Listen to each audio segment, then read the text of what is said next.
without making any uh, internal changes or losses or internal effects. So in that context, you have already seen how the fixed and flexible budget goes. There also we had a concept of fixed and variable cost. You have seen how the cash budget goes. Literally, we prepared all the workings in advance, and subsequently we start with the opening balance of cash. We take all the inflows or receipts, we deduct out all the outflows, we take the total. Closing is the opening again of the subsequent month, and as an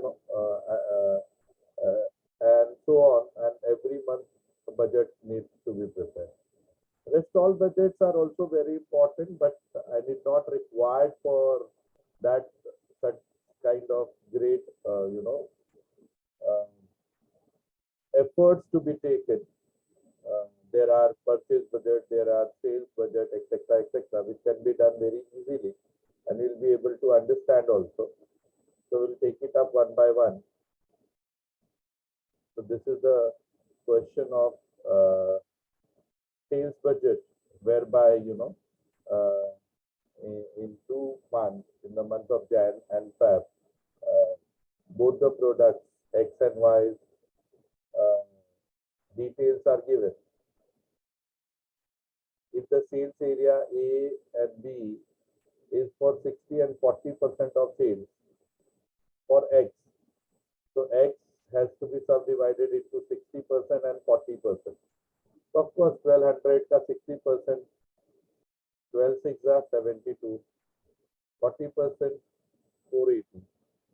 So likewise, and 30 and 70% of Y, so accordingly you have to divide 3,600 units for January.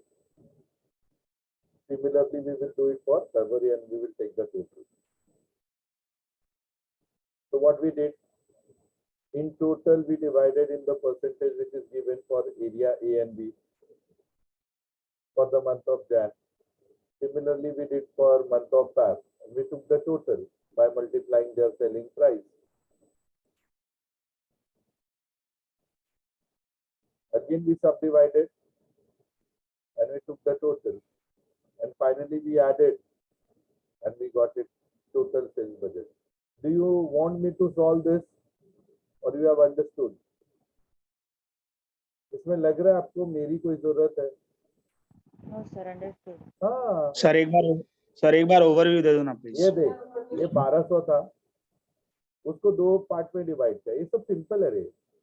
60 and 40 for x, 60 and 40 for x कर दिया, तो 1200 का 60% कितना होता है? 720। 40 कितना होता है? 480। सेलिंग प्राइस दिया हुआ है, मल्टीप्लाई कर दिया। उसी तरह y का 30 and 70, 30 of 360, 70 of 3,600, और उसका सेलिंग प्राइस दिया हुआ है, मल्टीप्लाई कर दिया। तो ये हो गया जनवरी का।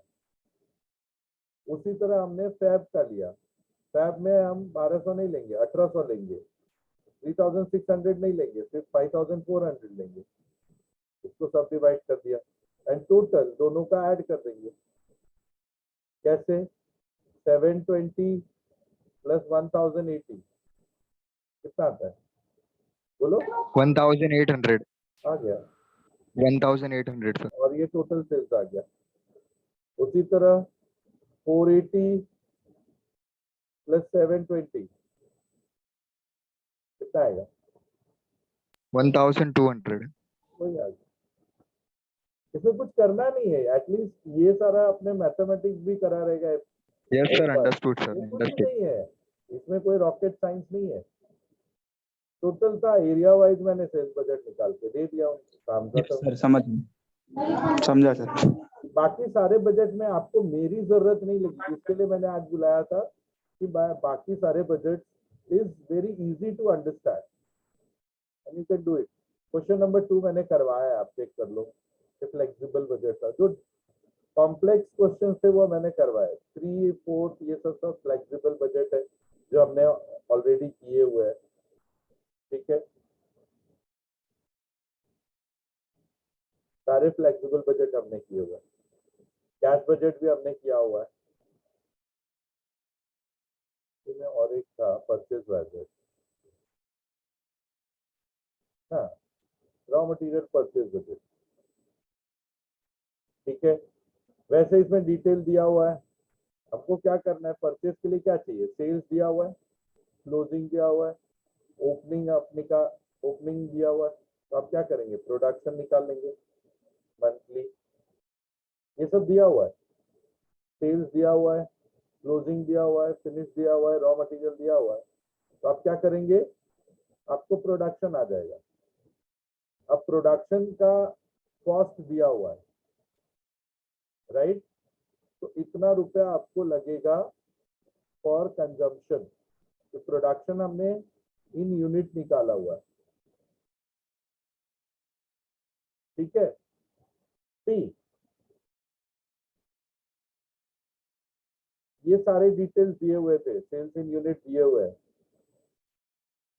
Okay dear student. उसका बोलता है 50% is closing of next month, तो नेक्स्ट मंथ कितना था उसका 50% इज क्लोजिंग, नेक्स्ट मंथ कितना था उसका 50% इज क्लोजिंग, याद करो, कैश बजट इसका 50% इज क्लोजिंग, अरे हाँ या ना, यस सर। ठीक है। Yes, sir. अभी ये जो क्लोजिंग होगा ये यहाँ के लिए ओपनिंग हो जाएगा, ये closing will be opening for this, ये closing will be opening for this, yes और नो, Yes, sir. सिंपल है। तो ये प्रोडक्शन आ जाएगा, तुमको प्रोडक्शन कैसे आता है, sales plus closing minus opening, sales plus closing minus opening. Sir आपने वहाँ पे फॉर्मूले में कुछ अलग लिखा है, production is equals to 2 sir + 3 sales + 3 plus लिखा opening plus minus closing. Minus है, ये माइनस करो तो ही आएगा, है। Okay sir, okay. This minus sales plus ये ओपनिंग। माइनस है, सॉरी, हाँ ये देखना मैं तुमको अभी समझाता हूँ, इस पर बैक लेके जाना पड़ेगा।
ये देखो,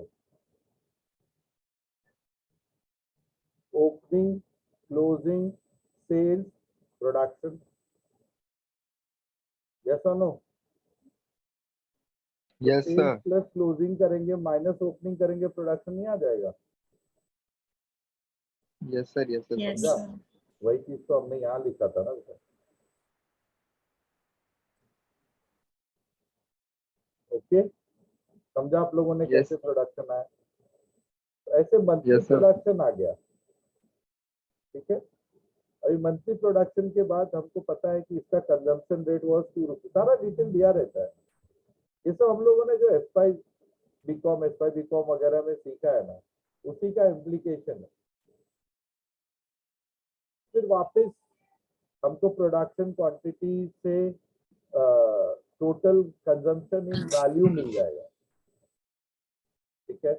उसी तरह मेरे पास क्लोजिंग स्टॉक है, उसको भी मल्टीप्लाई कर देंगे, उसका वैल्यू मिल जाएगा। ओपनिंग स्टॉक है, ओपनिंग का मल्टीप्लाई करेंगे, उसका वैल्यू हो जाएगा।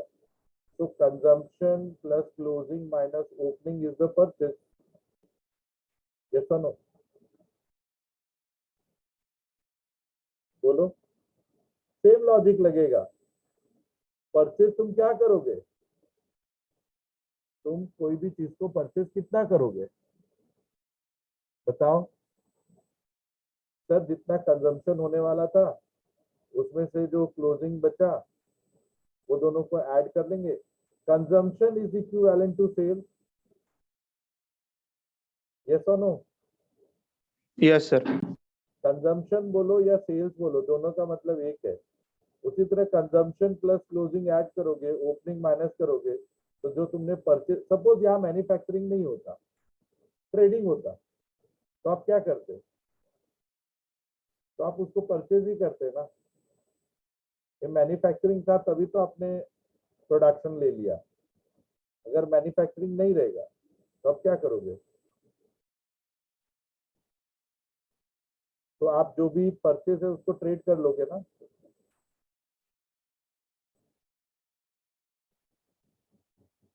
Same thing is done here. फिर purchase in quantity they got, उसको मल्टीप्लाई कर दिया, परचेज बजट रेडी है। इस देखो तुम लोग इतना कॉम्प्लेक्स दिमाग में मत डालो, ये चीज मेरे पास किया हुआ था, मैं क्यों नहीं देख पा रहा। देखो ट्रेडिंग अकाउंट तुम बनाते थे ना,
see, let me put this thing for your understanding. 5 lakhs,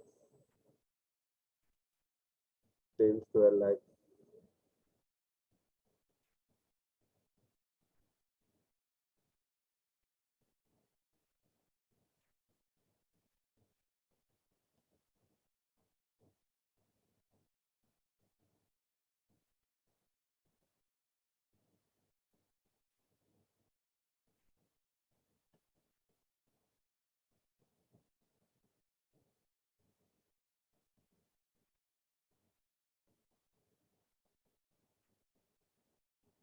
बताओ, how much it will be? 14 lakh. This will also be 14 lakh.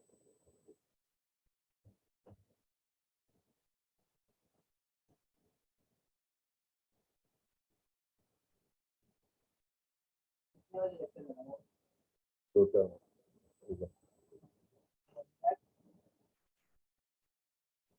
Okay. Now everything is at cost. Opening stock is at cost price. Purchase is at cost price. Closing stock is at cost price. Yes or no? Sales is at selling price. बोलो या हाँ या ना? अरे Yes, sir. Yes, sir. इसलिए आपको क्या आता है? ग्रॉस प्रॉफिट आ जाता है। कितना? 4 सर लाख। 4 लाख आएगा। अब मैं बोलता हूँ no, I don't want sales, what I want? Cost of sales. Cost चाहिए, सेल को सेलिंग प्राइस पे मत वैल्यू करो, मुझे सेल्स को कॉस्ट पे वैल्यू करना है।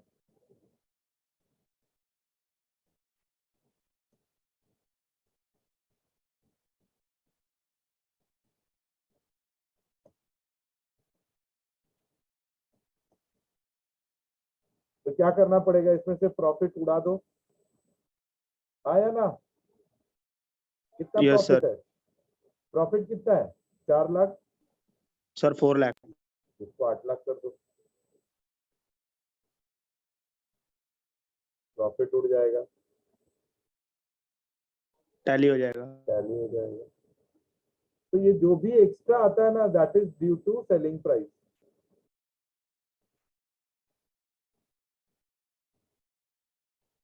Otherwise if you will keep everything at cost, it will be at cost price. इसलिए हमने यहाँ जो लिखा है, opening plus purchase, right, less closing, you will get cost of sale, you will get cost of sale. इसका formula क्या होता है? ओपनिंग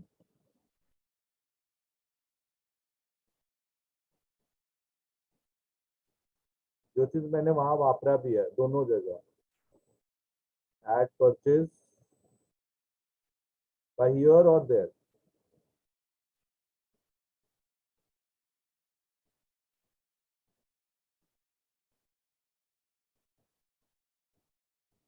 लेस क्लोजिंग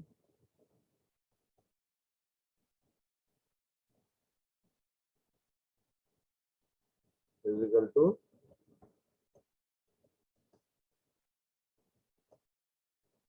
तो ये मैंने तुमको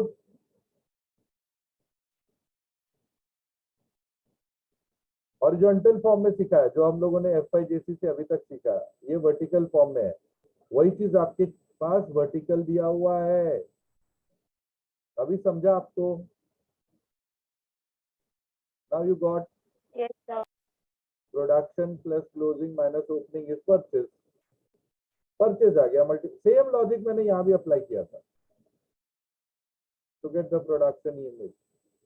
प्रोडक्शन यूनिट आ गया। अभी यही चीज होता है ना बेटा, आप देखो, जो चीज हमारे पास ये प्रोडक्शन में आते हैं, उसी से रॉ मटेरियल परचेज करते हैं ना, तभी तो फिनिश गुड्स बन के जाता है इधर। सेम लॉजिक मैंने यहाँ किया, पहले सेल्स से प्रोडक्शन यूनिट ले लिया, फिर प्रोडक्शन से परचेज यूनिट ले लिया, और परचेज यूनिट को रेट से मल्टीप्लाई कर दिया, परचेज बजट बन गया। अब बोलो समझा कि नहीं? बोलो। This is how Yes, you sir. Can prepare purchase budget. Same logic है। सेल्स बजट तो और इससे भी इजी था, उसमें एरिया वाइज डिवाइड कर दिया, आपका सेल्स बजट रेडी है। परचेज बजट में पहले आपको प्रोडक्शन यूनिट ढूंढना है, एंड देन प्रोडक्शन यूनिट से परचेज यूनिट तक जाना है, उसको मल्टीप्लाई कर देना है, परचेज बजट रेडी। अभी ये देखो, ये क्वेश्चन नंबर 7 है, ये आपका सेल्स बजट है, बहुत सिंपल है। इसमें सारा क्रेडिट सेल्स, कैश सेल्स दिया हुआ है। All 10 questions are over now. जो नेक्स्ट क्वेश्चन दिया हुआ है आपके क्वेश्चन कल जो हम नहीं कर पाए थे ये था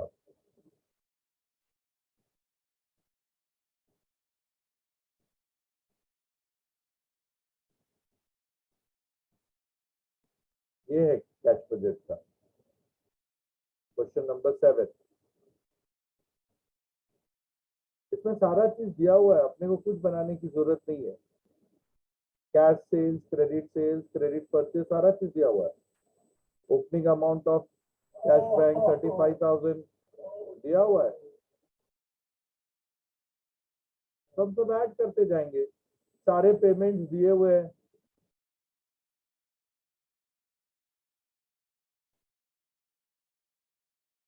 तो मंथ वाइज पेमेंट रखते जाएंगे।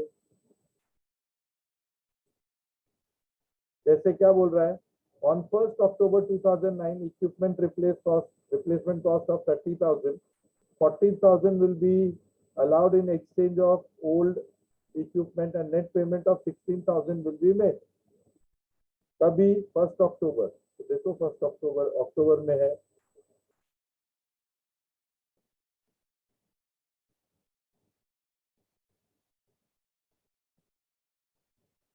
And only for 3 months they have asked for the cash budget. So this question is on cash budget, but it is not so complex as we did previous two questions. Right? Proposed dividend is paid in December. So whatever the proposed dividend will be there, that is payable or paid in December. Sir, excuse me, बोलिए ना। sir, how we can calculate this proposed dividend? How we can calculate अरे paid in Baba, December 2008? हे भगवान, रामायण खत्म हो गई सीताराम की माता। Equity share है Sir, 20,000 का, हाँ। ठीक है। सर प्रपोज डिविडेंड 15,000 दिया उसमें। 30% दिया रहेगा, है ना। ये क्या प्रपोज डिविडेंड दिया हुआ है?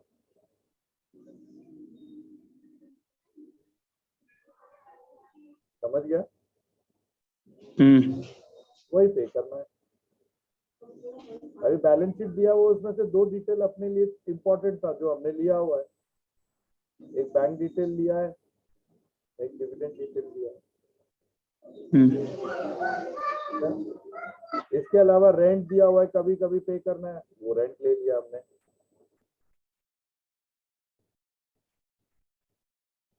वेजेस एंड क्रेडिटर्स दिया हुआ है ऑलरेडी, हाउ टू पे।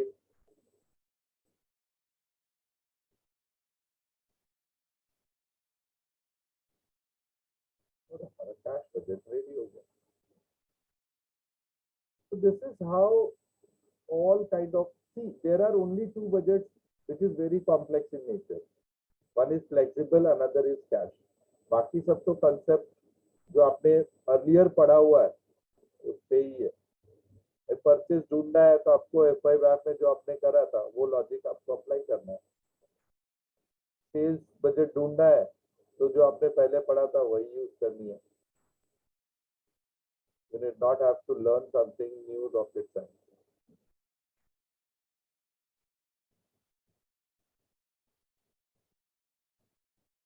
Still, if you have face any problem, you will face any problem, feel free to contact me. I am there. But coming Friday onwards, we are going to start new topic, and that will be service costing. अभी हम लोग क्या चालू करने वाले हैं? Service costing चालू करने वाले। अभी भी two more topics to go before your final exam. Okay, service costing and standard costing. And somewhere in the month of January there will be your final exam. So December एक महीना तो लगेगा दो चैप्टर खत्म करने को, है ना? Hello Yes. सर, इंटरनल में कौन से चैप्टर आएंगे? इंटरनल में अदर देन मार्जिनल सब आएगा। ओके, ठीक है, because in first internal we have asked only marginal. अभी मैनेजरियल डिसीजन भी आएगा एंड बजटिंग भी आएगा. But honestly speaking, there is no much difference in marginal, managerial, and budgeting. All are based on the same concept. How much variable cost, how much fixed cost, etc., etc. How much is semi-variable cost, how those costs to be segregated.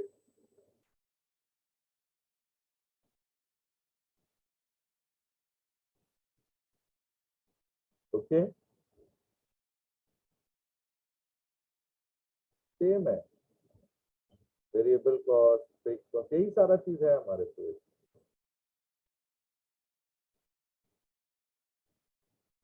Clear है? Yes, sir. Yes. Yes, sir. Thank you very much. Yes.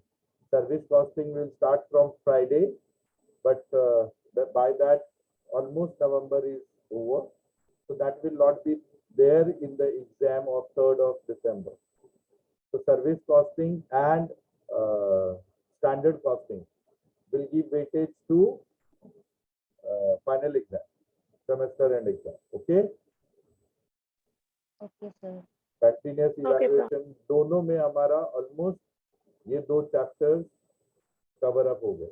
In fact 3 chapter आपके textbook का है, but कहने के लिए 2 chapter, marginal and managerial, both are adjourn. Okay. And then budgeting. In fact budgeting इसके लिए मैंने लिया, ये भी उसी के तरह ही था.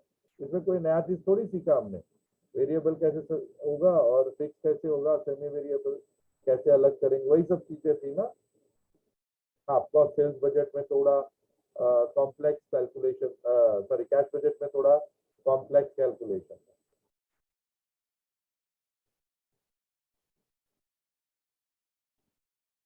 Okay, so with this we have completed almost more than 50% of the syllabus. Remaining syllabus we will take it up. Okay, dear student, Okay, sir. Yes. thank you very much for your cooperation and support, due to which only we could able to finish. Thank you so much from your side also. Thank you, beta. Thank you. God bless you. Okay, sir. Bye, everyone.